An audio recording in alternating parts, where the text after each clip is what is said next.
지방선거일인 6월 1일 아침 송은재TV 시작합니다. 윤핵관, 윤석열 핵심 측근 관계자, 윤핵관이 화제입니다. 윤핵관이라고 해도 권성동 의원, 장제원 의원입니다. 핵심적인 것이죠.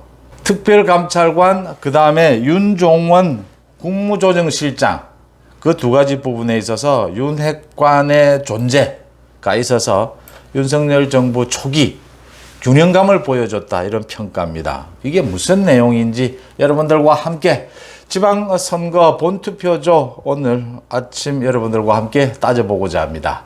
송은재TV 아직 구독자가 아니신 분 혹시 계시면 구독, 좋아요 버튼 저한테는 격려와 힘이 된다는 말씀 드립니다. 특별감찰관제에 대해서 이제는 과거와 달리 대통령실에 민정수석실이 없지 않느냐. 민정수석실이 없으면 검찰과 경찰에서 당연히 이런 특별감찰관이 하는 일, 소위 권력형 비리입니다. 대통령 주변 측근에 대해서 하면 되는 것 아니냐. 과거에는 검찰이 수사를 못한다. 왜? 민정수석실에서 검찰을 장악하고 있기 때문에. 이제 그런 이야기였습니다. 이 제도를 좀 바꿀 필요가 있지 않느냐. 이게 오해를 당연히 부르죠. 윤석열 대통령도 특별감찰관을 임명하지 않으려고 하는 것인가? 이렇게 되는 것입니다. 그래서 장제원 의원이 나섰죠. 이 부분에 있어서는. 그 이후에 이제 권성동 의원도 나섰지만 장제원 의원이 적극 나서서 대통령실 각성하라. 윤석열 대통령의 뜻이 아니다. 특별감찰관은 법에 정해진 것이다. 진화가 됐죠. 대통령실에서 납작 엎드렸고 잘못했다. 사과를 했고 윤석열 대통령이 정리를 했습니다. 법에 정해진 대로 특별감찰관은 임명한다. 권성동 원내대표도 이제 특별감찰관을 추천하겠다, 이렇게 정리가 됐습니다. 역시 윤핵관이 파워가 있다, 이런 얘기입니까? 저는 그것보다는 합리적이었기 때문이었다. 특별감찰관에 대해서 윤석열 대통령실에서 왈가왈부하는 것은 비합리적인 것이다. 또 선거를 앞두고 정무감각이 떨어진 것이었다. 그 부분을 날카롭게 장제원 의원이 지적한 것이다. 그래서 다시 합리성을 회복했다. 합리적인 판단을 회복했다. 윤석열 대통령이 그런 부분에서 깔끔하게 정리를 했다라고 하는 부분입니다. 또 국무총리실 산하의 국무조정실장으로 윤종원 IBK 기업은행장을 임명을 한 것. 이 윤종원은 문재인 정부 시절에 청와대 경제수석을 지내면서 문재인 경제정책을 이끈 사람이다. 그게 윤석열 정부 초대 국무조정실장에 맞느냐. 이것 문제 제기를 한 사람은 권성동 원내대표였습니다. 권성동 대표가 여러 차례에 걸쳐서 공개적으로 윤종원은 안 된다 라고 공개적으로 이야기하고 윤석열 대통령까지 거론을 합니다. 윤석열 대통령에게도 이 문제를 보고를 했다. 윤석열 대통령도 고민하고 있다. 이렇게까지 권성동 의원이 나갑니다. 앞으로 쭉 나가면서 윤종원에 대해서 반대를 합니다. 그럼에도 불구하고 국무총리, 한덕수 국무총리가 마지막까지 고민을 하다가 결국 윤종원이 자진 사퇴하는 쪽으로 정리를 합니다. 이때도 역시 윤핵관이 세다라는 이야기가 나왔지만 제가 보기에는 권성동 대표의 말이 합리적이었기 때문입니다. 그러니까 굳이 윤종원을 이 대목에서 국무조정실장으로 임명할 필요가 있느냐 라는 부분인데 국무총리가 버텼다. 윤석열 대통령 인사권자가 고민 중이다라는 말을 밖으로 흘릴 때는 이미 틀렸다는 이야기죠. 그런데 이제 한덕수 국무총리가 마지막까지 고민하는 이런 모습, 사람을 아낀다라는 인식은 줄 수가 있습니다. 그렇지만 역시 합리적으로 판단해서 윤종원이 자진 사퇴를 하는 쪽으로 정리를 했습니다. 제가 드리는 말씀은 윤핵관이 역시 세다라는 말씀을 드리기보다 합리적이었다라고 하는 것이고 그 합리적인 것이 통한다라고 하는 겁니다. 사실 윤종원 국무조정실장 그 부분을 모르고 한덕수가 임명했을 리도 없고 대통령실에서 몰랐을 리도 없습니다. 그런데 그렇게 논란이 길어진 까닭은 한덕수 국무총리를 비롯해서 지금 청와대실에서 윤종원에 대해서 여러 가지 다른 이야기를 댑니다. 능력이 있다. 꼭 그렇게 문재인 정부의 경제 정책을 이끈 사람 책임자는 아니지 않느냐. 많은 핑계를 댈 수가 있습니다. 윤종원에게 꽂혀 있었다는 이야기죠. 이게 이제 권력과 힘이죠. 돈이죠. 권력과 돈이 있으면 언제나 사회적으로 좀 문제가 있고 조금 비합리적인 것도 이 뭐 역사가 증명하지 않습니까? 사람은 누구나 비슷비슷합니다. 권력과 돈이 있으면 누구나 여론이나 뭐 좀 비합리적이어도 자기 생각대로 밀고 나가고 싶은 것이죠.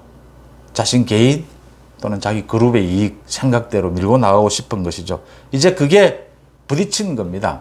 그 부분에 대해서 권성동 의원이 문제 제기를 하고 나선 겁니다. 공개적으로.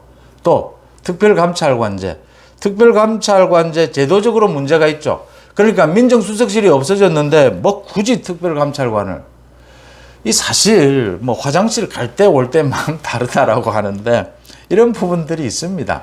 이 대통령실의 참모들이 대통령의 생각을 잘못 헤아렸다 이러는데 누구나 그렇습니다. 뭐 윤석열 대통령인들 자신을 감시하는 사람이 옆에 뭐 있는 것이 꼭 그렇게 좋지는 않죠. 누구나가. 이제 자제하느냐, 균형감을 갖느냐, 이런 이야기입니다. 합리적이냐라는 부분입니다. 그런 부분에서 좀 앞서갔다 대통령실에서. 그래서 이번에 장제원 의원이 따끔하게 그 부분을 질책을 했고 균형을 회복했다, 합리성을 회복했다라고 하는 부분입니다. 그 중심에 역시 윤석열 대통령이 있는 거죠. 윤석열 대통령이 이건 아니다라고 정리를 합니다. 그러니까 윤석열 정부가 탄생한 지 20일이 되었습니다. 윤석열 정부가 탄생한 지 이제 20일이 되었는데 세상에 많은 것들이 바뀌었습니다. 윤석열 대통령이 어제 부산을 가니까 민주당에서 지방선거, 선거운동하는 것 아니냐. 사실 20일 전에는, 그전에는 언제나 국민의힘이 문재인 정부를 향해서 뭐 문재인 대통령이 움직이기만 하면 선거운동하는 것 아니냐라고 공격했습니다. 이 여야가 바뀐 것이죠. 또 그 손실보전금, 코로나 손실보전금 뭐 62조면 사상 최대지 않습니까? 문재인 정부에서도 이만한 규모를 해본 적은 없지 않습니까? 근데 윤석열 정부에서 그걸 했다. 그것도 지방선거 앞두고 했다. 문재인 정부에서 하면 또 뭐 국민의힘에서 많이 공격을 했겠지만 또 이번에는 여야가 합의해서 했다. 어쨌든 막판까지 민주당이 반대하다가 했다라는 부분. 역시 이제 입장이 바뀐 것이죠. 뭐 윤석열 정부라고 해서 가급적이면 성부전에 이런 손실보전금을 전국에 나눠주는 이런 걸 뭐 하고 싶지 않는 건 아니죠. 이제 이렇게 입장이 바뀐 것인데 이제 힘을 가지게 되면 상당 부분 좀 비합리적인 것이라도 자신의 생각대로 뚫고 나가고자 하는 이런 일들이 당연히 생기게 되고 그게 굉장히 정교해진다라고 하는 부분입니다. 집요해지고. 그러니까 권력 앞에서, 돈 앞에서 이 많은 사람들, 많은 조직, 이 특히 뭐 관료 조직은 자기에게 유리하도록 이렇게 끌고 가려고 하는, 특히 또 돈의 경우에는 로비는 뭐 정말 무시무시할 정도지 않습니까? 이제 문제는 이런 것들을 이겨내고 합리성을 지켜낼 수 있느냐라는 부분이죠. 그 부분을 특히 선거 전에 이게 이제 논란이 된 것이 특별감찰관이라든지 윤종원 국무조정실장 임명 뭐 이런 문제들, 또 뭐 나아가서 그 김건희 여사에 대한 여러 가지 논란들, 이 지금 뭐 김건희 여사가 그렇게 개인적인 사진이 팬클럽에 그렇게 흘러나갔다. 팬클럽에 그 뭐 변호사라는 사람이 지금 뭐 언론에 나와서 막 떠들고 하는 이런 상황이 벌어지니까 그 팬클럽이 뭐 제2부속실이냐 뭐 이런 비아냥까지 나오고 있는데 이제 이런 게 문제가 되면 언제나 윤석열 정부도 권력을 잡으니까 바로 비합리적으로 되어가는 것이 아니냐라는 지적, 그래서 견제가 필요하다, 이런 지적이 나올 수가 있거든요. 그런데 윤석열 정부는 이제 탄생한 지 20일입니다. 그 20일 동안 이런 부분에 있어서 비합리적인 부분 역시 뭐 권력을 잡으니까 하는데 이 비합리적인 부분이 바로 잡아지는구나. 언제나 비합리적인 부분 생길 수 있고 논란이 생길 수 있습니다. 문제는 균형감을 잃지 않았느냐라는 것이죠. 합리성을 찾아가려고 하는 노력이 살아있느냐라고 하는 부분입니다. 그 살아있는 부분을 보여준 것입니다. 거기에 윤핵관이라는 사람들이 역할을 한 것이다. 생명력이 있다라고 하는 이야기입니다. 여기에서 이번 지방선거에 민주당이 전략이 잘못됐다라고 하는 겁니다. 민주당이 지금 뭐 어제 박지원이가 무슨 뭐 말도 안 되는 윤석열 대통령에 대한 탄핵까지를 이야기할 수 있다 이래가지고 오히려 또 역풍을 맞고 하는데 그런 점이죠. 그러니까 탄생한 지 20일 된 윤석열 정부를 견제하자라고 하는 것이 말이 되느냐. 탄핵하자라고 하는 것이 말이 되느냐라는 것이죠. 검수완박을 추진할 정도의 국회를 장악하고 있는 민주당이 이제 취임한 지 20일 된 윤석열 정부를 견제하자? 그러면 민주당은 대선에 책임을 져야 될 이재명, 송영길이가 대선 후보 당대표였지 않습니까?